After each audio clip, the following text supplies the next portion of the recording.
Things started. Glad you're with us here on this Monday afternoon. We'll kick things off with head coach Scott Satterfield. We'll let him start us off, and then we'll open things up for you guys for questions.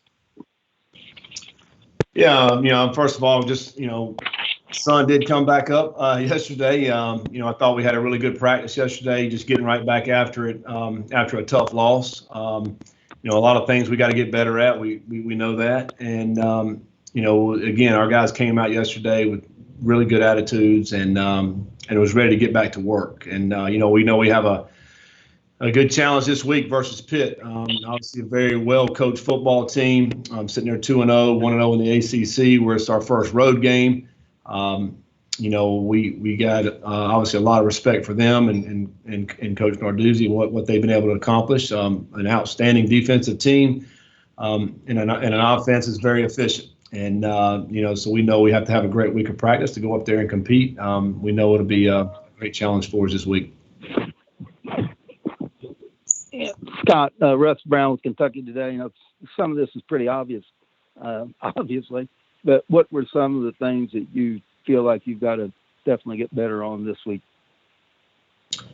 Well, obviously, disappointing things on last Saturday was just, the big plays, and three of them were touchdowns, and that's 21 points right there. And we lose by 13. So, that was their big chunk yardage type plays and just got to get better at that. And we cannot just give up the big easy plays and the way we were lined up and, not doing what we were supposed to do. And, you don't even have to have much talent to score, on those particular plays. But obviously Miami had a lot of talent and they scored. Anybody we play from this point forward in our conference, they all have players and they all have guys that can take it the distance. And there's also a lot of smart coaches in this league, and if you have a weakness, they're going to take advantage of it, and we know that. And so we got to do a really good job of, being where we're supposed to be in alignments, doing our assignment, not trying to do something,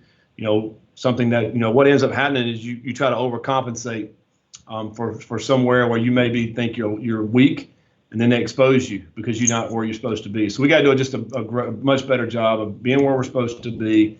And if we get beat on a play and we're where we're supposed to be and they're just better than us, then so be it. But we got to make them earn it. And I think that's one of the things that we got to get better at. Obviously disappointed in the first half with our third down on offense, not picking up some of those first downs, because obviously if you feel like we pick those first downs up, we got at least 3 more downs. We have enough playmakers. We think we can go score. We got to get touchdowns. I mean, I hate kicking field goals. We had to kick too many field goals Saturday night as well. You got to get in the end zone so you get more points on the board. And so, there's several things to get better at, no question about it. We're still early in the season, and we're working toward that way.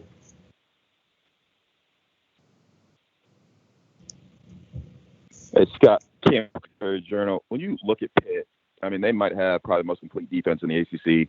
I mean, a really talented defensive line, a really talented safety and Paris Ford. Just what do they do defensively that allows them to be so successful, you think?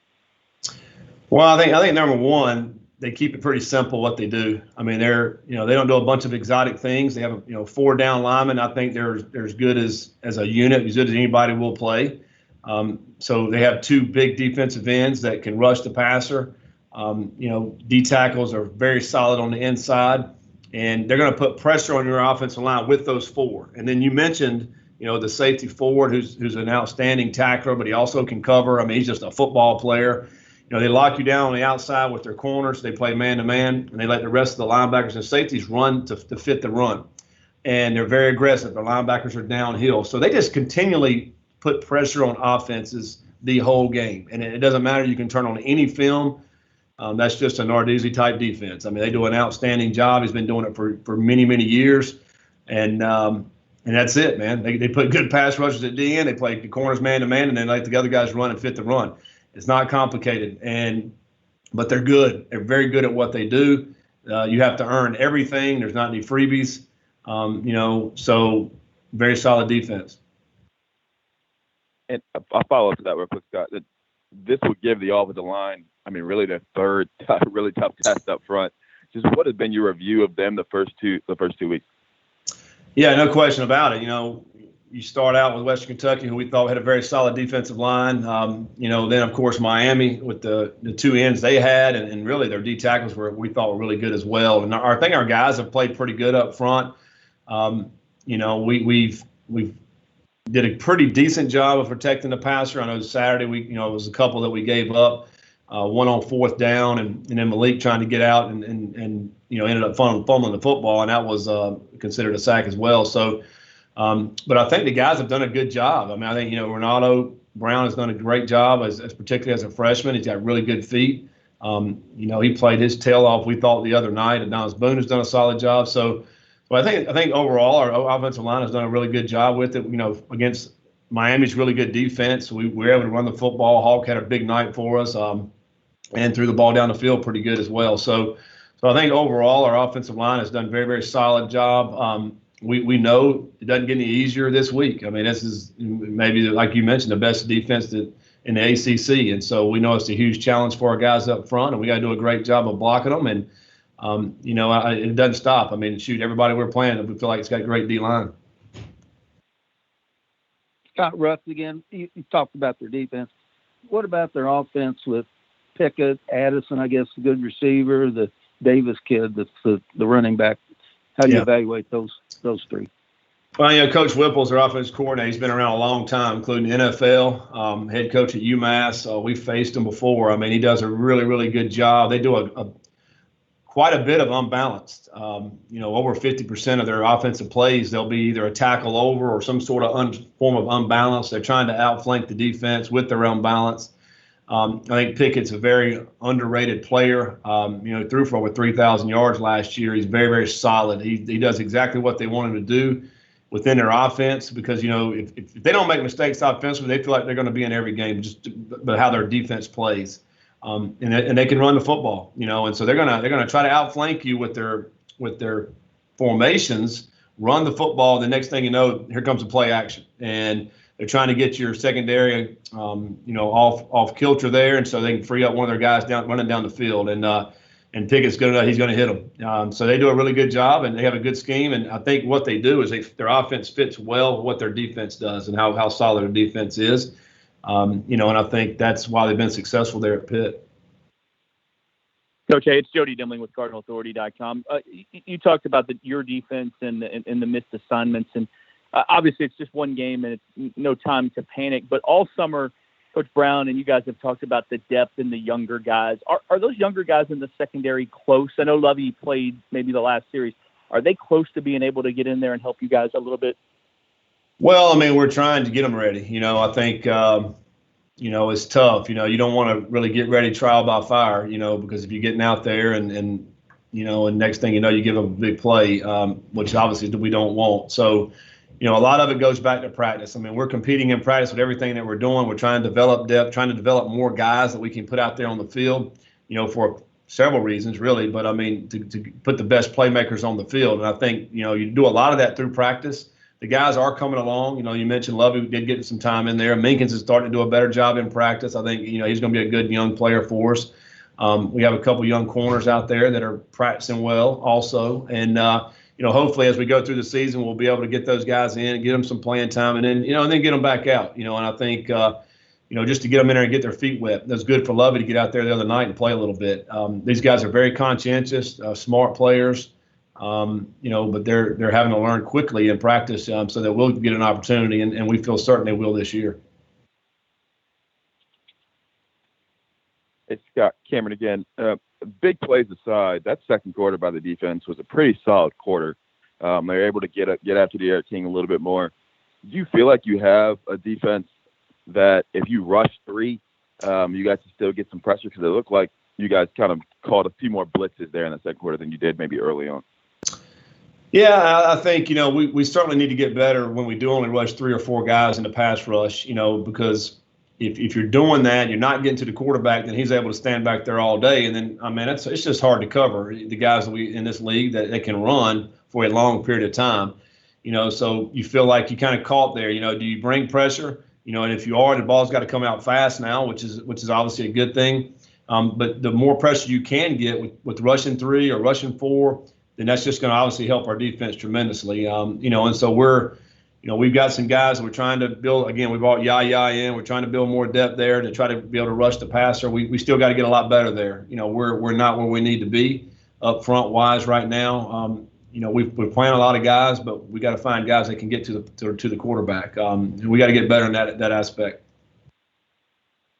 Hey, Scott, Michael McCammon from Cardinal Authority. After the game the other night, you defined Malik's performance as average. Obviously, he missed the touchdown early, and it was kind of holding the ball loose. How's his response been, I guess, after film study and getting back onto the field following that performance? Yeah, I mean, he knows he's got to make the plays. I mean, we expect him to make every play. We have high expectations at the quarterback position. And, if you just on the surface looked at the stats, you're like, oh, wow, the quarterback had a solid game. Well, but he missed several plays out there, and we got to do better. You mentioned the touchdown. Ian was wide open in the back of the end zone. We got to hit that.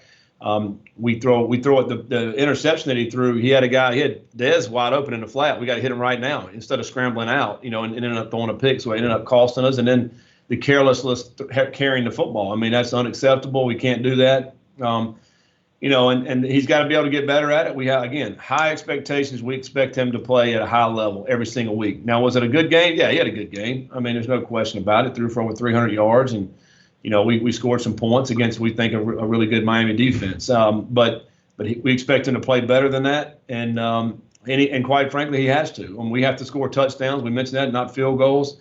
A lot of our offense comes back to the quarterback, and it's decision making in the running game and in the passing game. He's got to do better with that. And again, he handled it great. He knows he wants to play a great game every single week, and so he takes the coaching, and he's becoming a good leader for us, and so hopefully he's going to continue to get better, continue to grow from everything that he's doing, and we want him to be one of the best quarterbacks in the league, and there's no question about it, and I think continue to work on that. He'll be able to get there. Scott, hey, it's Jody again. You normally practice with a lot of music and to get ready for crowds and atmospheres. What's it? Have you even addressed it yet with the guys with no fans and how different it's going to be? And what kind of challenges does that bring? Well, we've addressed it and we've talked about it, but things we can't control, we don't really worry about. You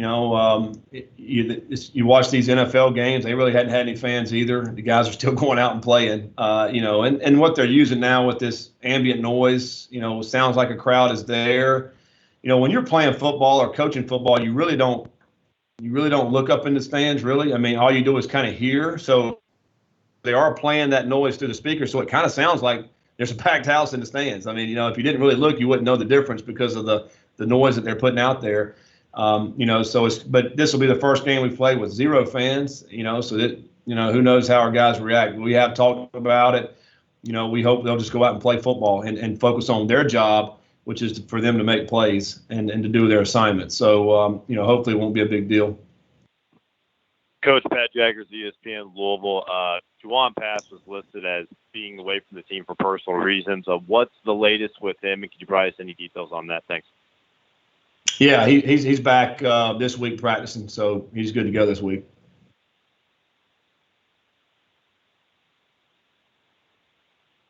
Coach Jody, go ahead, Jody. In the second half, Jordan Watkins returned kicks. Got a couple. Got one that it seemed like he was pretty close to break, and then he got a catch. Can you speak to maybe his development early on? And is that because Hassan was maybe dinged up? Is he good to go? Yeah, we'll see about Hassan. I mean, he'll be listed as day-to-day this week. Hopefully he'll be ready to go by the end of the week. And, that's why Jordan he's been working back there, really for the last couple of weeks. Anyway, we feel like he's a playmaker. He's a good football player. He got a big catch in the game, got a first down on it on a third down. So Watkins is going to be really, really good for us. He's coming along each and every week. Again, he's learning everything that we're trying to do. He's getting better at it. Still got a lot to learn, but he does have talent. He plays hard. We the way he plays. I think hopefully as the season progressed, he'll get more and more time offensively and get in there. And I know he wants that, and I think he'll be able to do that. It's just about learning exactly what we need for him to do, and he's getting better at it.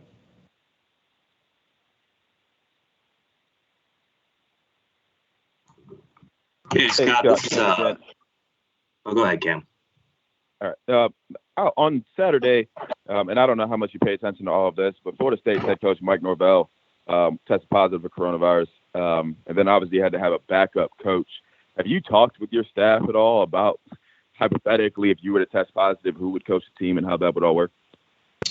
Yeah, we've talked about it, and you certainly have to have a plan, if anything like that happens, and you never know. And what my understanding was that he's asymptomatic, doesn't have any symptoms, but tested positive. So I think obviously this unique situation that we're dealing with this year, we see teams not being able to play and canceling games on a Thursday. I mean, it's kind of crazy. We really are living in day-to-day times right now. And if something like that happens, we have a plan in place. And, I feel like we got a great staff here, a lot of great coaches.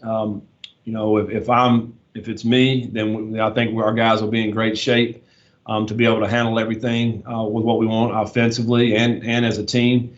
I think, obviously best case scenario, nothing happens to us, then we're all available each and every week. But it's a unique challenge for everybody. It'll be interesting to see how they handle it this week. I think they play Miami this week, so that'll be interesting to see how they handle it. Coach, this is Matt McGavin from Sports Illustrated. This is the first game this season in which you are facing a quarterback who's not known as a dual threat. How does that alter your defensive game plan going into this game? Well, you still have to, even though he's not considered a dual threat, I mean, he still can take it down and get some yards. I mean, he's not scared to run, and so you still have to continue to cover your gaps and anything that they may be doing. They also have potential to go wildcat where they can put a running back to catch the snap at quarterback. They've been known to do that as well. So, there's a lot of things, you have to teach your defense to be fundamentally sound in everything, all aspects. Although he's not considered a big time runner like the first two guys that we had, so you can change your defense a little bit in that regards to where maybe you don't have to, keep as many in the box if they do spread your formation out.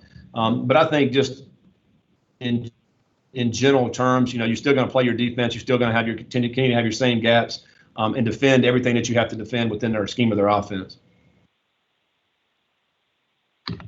Hey, Scott, this is Tyler Griever from WHAS 11. You talked about the pandemic a little bit. With this obviously being the first of 3 road games coming up, what challenges do you anticipate in terms of just keeping the guys safe and focused when traveling for the first time during this? Yeah, I think, again, I've mentioned this the whole time about the procedures that we have in place. And again, Matt Summers and his team have done a phenomenal job. As we go traveling, if you think about home games, we're getting on our buses and we're still going to the hotel, and all our operation will be the same with that. The difference in this particular game will be that we'll have to get on a plane. And, so we will take some precautions with that. I mean, we're not going to be eating on the plane. Everybody's going to be having their mask on. We're trying to spread out as much as we possibly can within the plane. But if we keep our mask on and do not eat and not take it off, and most of our guys, when they get on the plane, they're kind of just sleeping anyway. Hopefully we'll be safe. And at the same time, we're still testing throughout the whole week. We continue to do that on a weekly basis. So we feel like it's as safe as we possibly can be with everything that's going on with this virus. Our guys have done a great job with that, and we'll continue to do that. Like I said, the only main difference here is the plane and the travel with the plane. So what we understand is that the plane travels now with the way they're moving the air within the plane, constantly moving. We feel pretty safe about that. Take a couple more before we wrap up. Scott, Cameron again. A lot of time this summer we talked a lot about the defense growing because it's in the second year in Brian Brown's system. They understand what's going on a little bit more.